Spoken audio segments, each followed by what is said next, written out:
Le dollar US ne sera pas le leader du Forex en 2023. Il l'a été en 2021 et en 2022. Alors, quelle sera la monnaie leader la plus performante du Forex l'année prochaine? Bienvenue au Fast and Forex de ce mercredi 28 décembre 2022.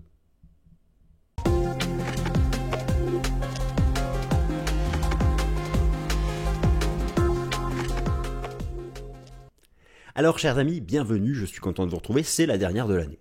Voilà, on y est, une année de vidéos ici avec vous chaque lundi, chaque mercredi. Moi, je prends toujours autant de plaisir, voire même de plus en plus de plaisir. J'espère que c'est aussi pour vous le cas. Donc, c'est le dernier Fast and Forex de l'année. Et forcément, eh bien, j'ai voulu vous proposer un bilan. Alors, on va se concentrer sur le marché d'échange. Quels ont été les indices de devises les plus performants cette année, les paires de devises les plus performantes, les raisons fondamentales. Vous savez, vous avez la réponse. Nous savons que c'est le dollar le patron. Le dollar, pour moi, ne sera pas le patron l'année prochaine. Attention. Je vois tout de suite les commentaires. Je n'ai pas dit que le dollar serait baissier. Le dollar peut être haussier l'année prochaine, mais pas leader. C'est ça le sujet de la vidéo. Qui occupera la place du numéro 1. Le yen, par exemple, massacré, bon dernier, depuis 2 ans. Le franc suisse. Pour quelle raison? Si récession mondiale, pourquoi pas le franc patron? Bon, on verra. En tout cas, il y a plein de conditions fondamentales. Alors déjà, on va regarder le bilan. Ensuite, quelles seraient les conditions pour que le dollar ne soit certes pas leader, mais au moins dans le top 3 avec une paire haussière. Et puis, les autres monnaies, les challengers pour 2023. Alors c'est parti mes amis. Allez, go. Je me réduis en accélère. L'émission est disponible aussi au format podcast. C'est parti, Forex, le dollar US. Alors moi je m'avance peut-être un peu effectivement. Alors parfois ça dépend. Parfois je mets des titres avec des points d'interrogation, je pose des questions. Parfois je mets des affirmations. Me direz-vous, c'est pas bien grave tout ça. Forex, le bilan statistique pour les années 2021-2022. Oui, dans cette période calme, peu volatile, il faut... alors on peut faire autre chose bien sûr. Rassurez-vous, je fais autre chose de la journée après. Mais je pense qu'il faut mettre à profit ces périodes pour faire un bilan, pour travailler plus en profondeur, plus en structure. On ne peut pas se projeter sur l'année prochaine si on ne sait pas ce qui s'est passé cette année et voire même encore celle d'avant. Il faut avoir les idées bien claires. C'est le moment où on remet tout à plat, où on sort de ses graphiques, on sort de la tête de son écran pour prendre du recul, voir ah oui, ok, d'accord, j'ai ça sur mon graphique, mais c'est ça finalement la perf. Et on refait les raisons des tendances. Est-ce qu'elles se poursuivent ou pas l'année prochaine? Enfin voilà. On sort la tête de son écran court terme ou de son indicateur favori et open-minded, on s'ouvre. Et donc, c'est ce qu'on va essayer de faire ici. Donc là, il n'y aura pas on va pas aller dans l'hyper court terme, quoique si, on va regarder quand même quelques graphiques. Mais voilà, c'est le projet de cette vidéo. Forex, le bilan statistique pour 2021 et 2022. Alors, les performances s'affichent sous vos yeux. Clairement, c'est le dollar le patron. Alors ça ne fait aucun doute. Le dollar a largement, j'enlève la petite caméra que vous puissiez voir exactement les performances. Vous avez ici un graphique qui vous propose, alors pour être précis, la performance des indices devises. Donc attention, je n'ai pas mis les paires de devises, ce sont les indices devises, donc vous avez les codes ici qui s'affichent, en 2021 et en 2022. 2021 en marron-orange et 2022 en bleu.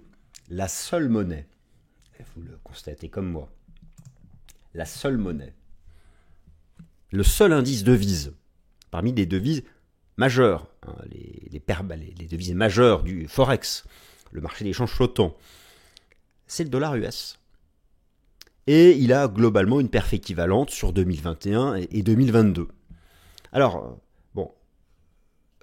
il y a une expression qui dit « jamais 203 ». Si votre argumentaire pour dire que le dollar sera encore premier en 2023 est le « jamais 203 », c'est un peu léger. Par contre, si le « jamais 203 » vient intégrer un argumentaire un peu plus poussé sur le plan fondamental, il y a tout à fait un certain nombre de raisons pour que le dollar soit haussier l'année prochaine. Mais moi, je ne dis pas qu'il ne sera pas haussier. Je dis simplement qu'il ne sera pas leader.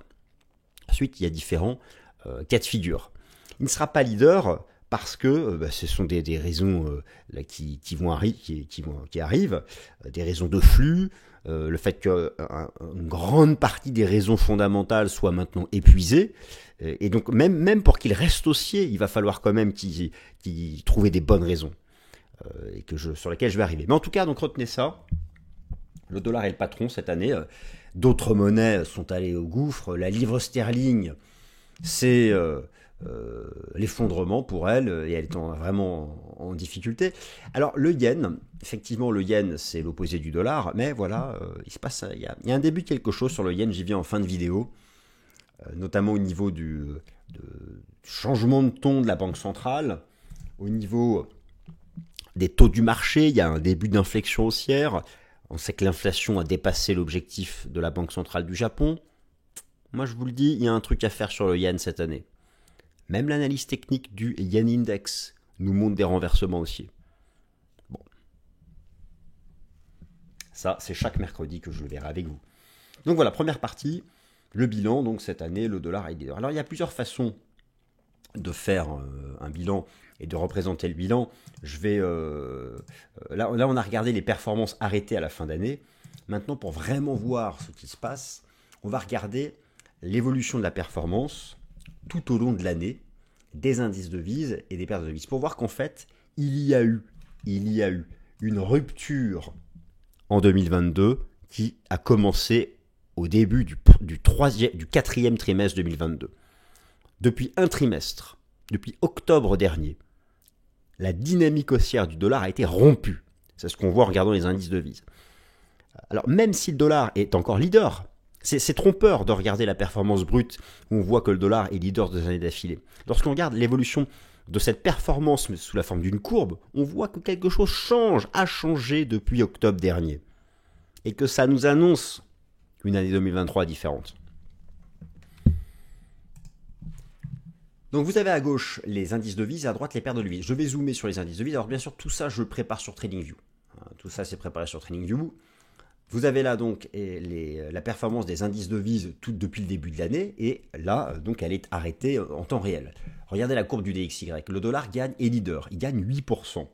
Mais il a gagné jusqu'à 18% cette année. C'est pour ça que c'est un peu trompeur. Le premier graphique que je vous ai montré en début de vidéo, on voit que le dollar est 2 années consécutives leader. Oui, très bien. Plus 7 et plus 8. Mais encore à l'été dernier, c'était plus 7 et plus 18. On vient de passer de plus 18 à plus 8. Et là, on a une information. Pourquoi un tel mouvement de vente? Moins 10%. Oui, on est proche du taux terminal de la Fed. Et encore, là, il ne faut pas se tromper. J'y viens juste après. Cette correction de 10% du dollar, pour certains, c'est une opportunité parce que le marché serait en train de se tromper sur un scénario qui verrait la Fed trop vite, commencer à abandonner le resserrement monétaire en début d'année prochaine. Bon, ça, c'est pas vraiment le scénario que j'ai, mais il y a en tout cas, pour que le dollar, ne soit pas leader 3 années consécutives, parce que moi je ne pense pas, mais pour qu'il soit haussier, ça c'est un autre sujet, pour que le dollar soit haussier 3 années consécutives, il y a des conditions à cela. Donc, en tout cas, ce que l'on voit dans l'évolution de ces courbes de performance annuelle des différents indices de devises, ce qui me marque moi aussi, c'est le net rebond du yen depuis le début du mois de novembre, et quelque chose d'assez vertical aussi qui se passe sur le franc. Alors, yen et franc, me direz-vous, yen et franc, on va regarder ça maintenant sous la forme des paires de devises. Je passe ici en year to date. Vous avez la performance en USD, donc performance en pourcentage en 2022, des paires de devises. Alors bon, pour la livre sterling, moi franchement, alors là, je n'y mettrai pas un copec pour l'année prochaine. Autant vous dire que bon, si je cherche un nouveau leader, si je cherche un leader sur le Forex pour l'année prochaine, qui ne soit pas le dollar. Est-ce que le dollar sera haussier ou pas? J'y viens, aux conditions. Maintenant, pour moi, le dollar ne sera pas leader l'année prochaine. Alors si je cherche un leader, je vais le chercher où? Qui pourrait occuper cette première place? Tout de suite, je vous le dis, je ne mets pas le GBP dans les candidats. Voilà. Ils ont trop de difficultés, ils se sont mis dans la muse avec le Brexit. Et d'ailleurs, le Forex nous le montre très bien, c'est la seule qui ne s'est pas reprise. ces derniers temps.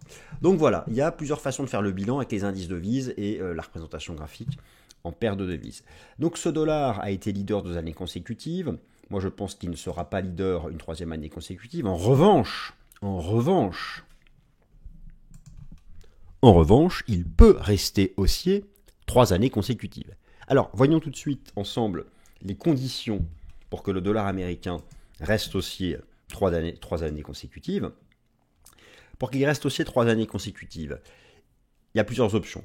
Une que je ne souhaite pas, une récession économique majeure. Ça, je vous renvoie vers le Fast and Forex que je vous ai proposé le 21 décembre. Le dollar US est une des monnaies les plus performantes en période de récession économique majeure.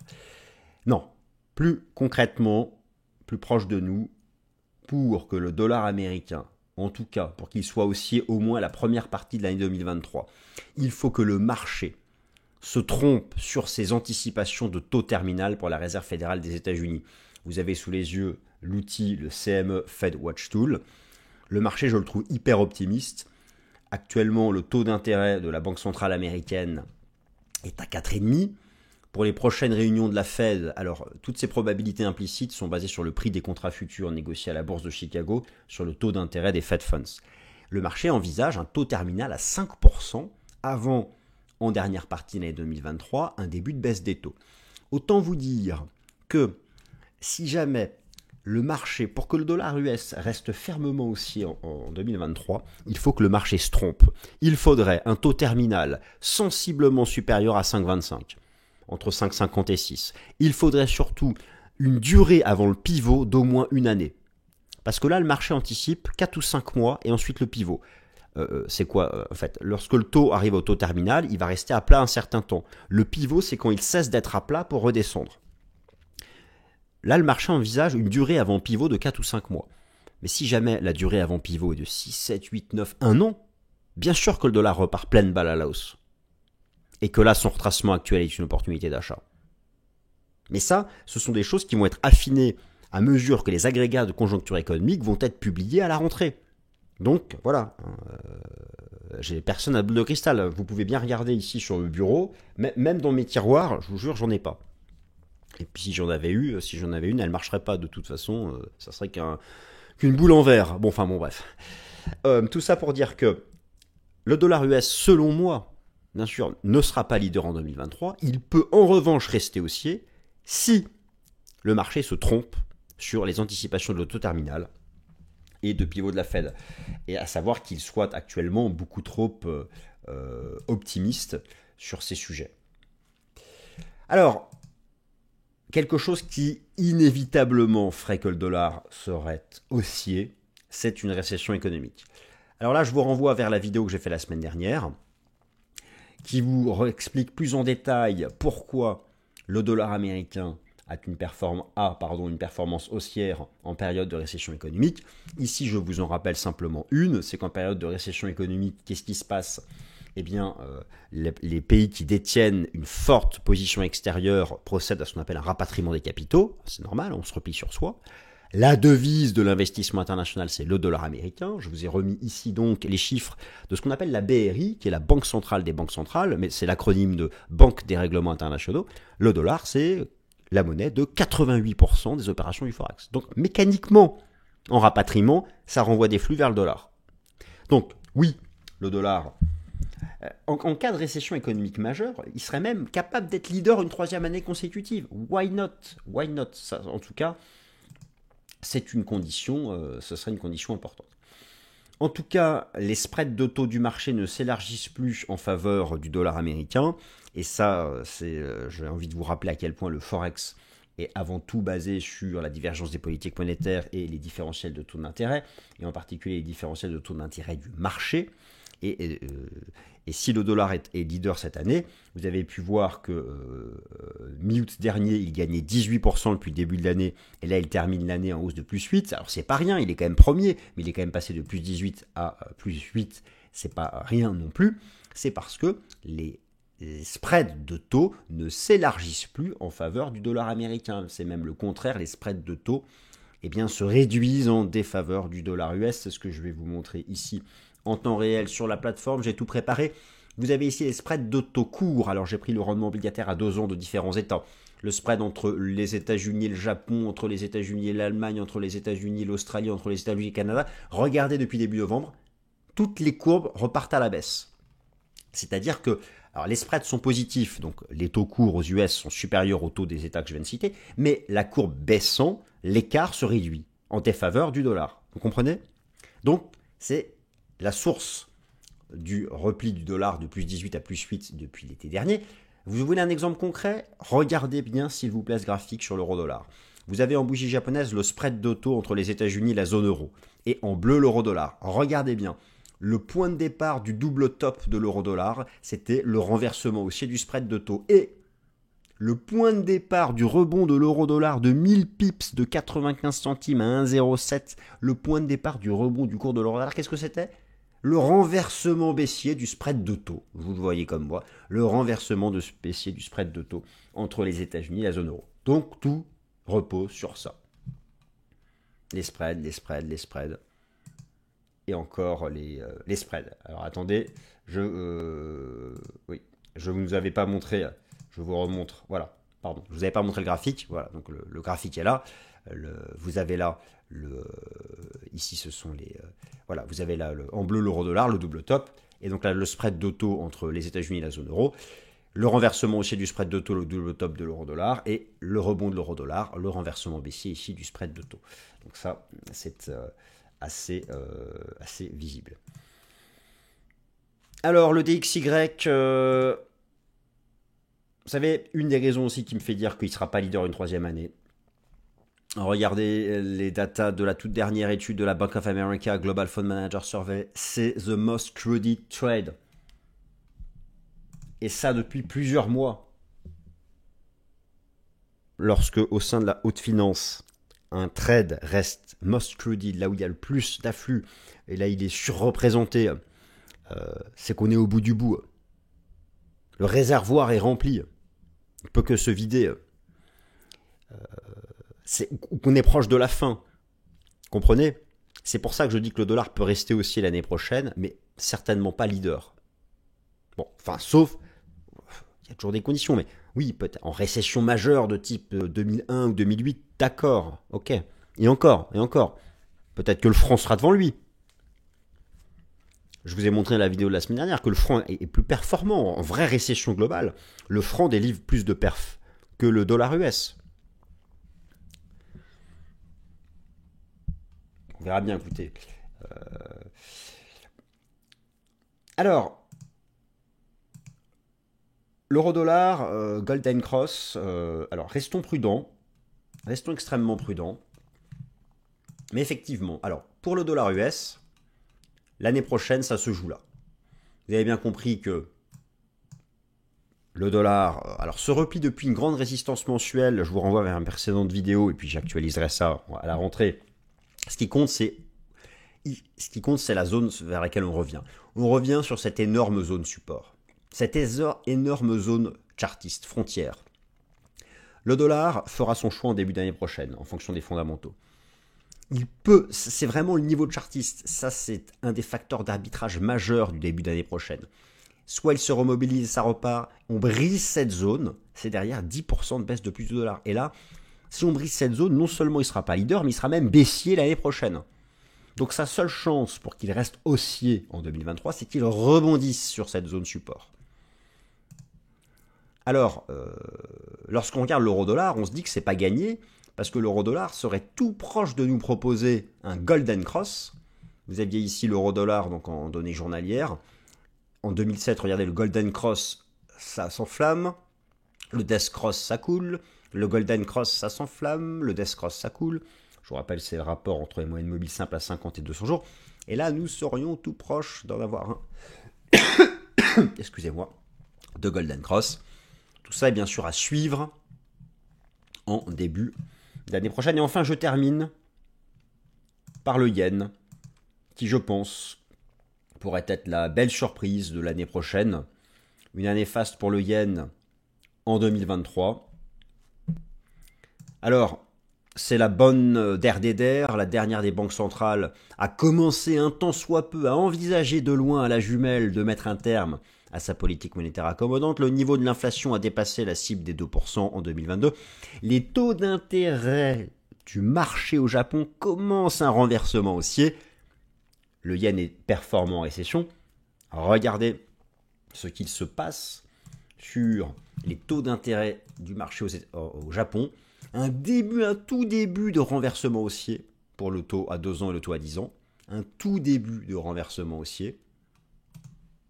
Et lorsque l'on regarde ensuite l'analyse technique du JXY, qui est l'indice de devise du yen japonais, et bien là c'est pareil, on ne l'a pas encore, mais nous pourrions avoir ces prochaines semaines peut-être derrière un Golden Cross, quelque chose, un V-bottom, bon, vous voyez, il y a plusieurs options, certains disent que oui, d'autres que non.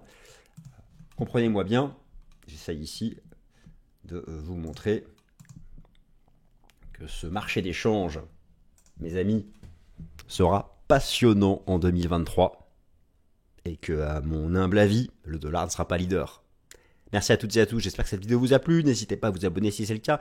Et encore une fois, je me joins donc à toute l'équipe Sous-Écoute pour vous adresser un excellent réveillon de Nouvel An. Et moi, j'aurai le plaisir de vous retrouver mercredi prochain. Merci à tous.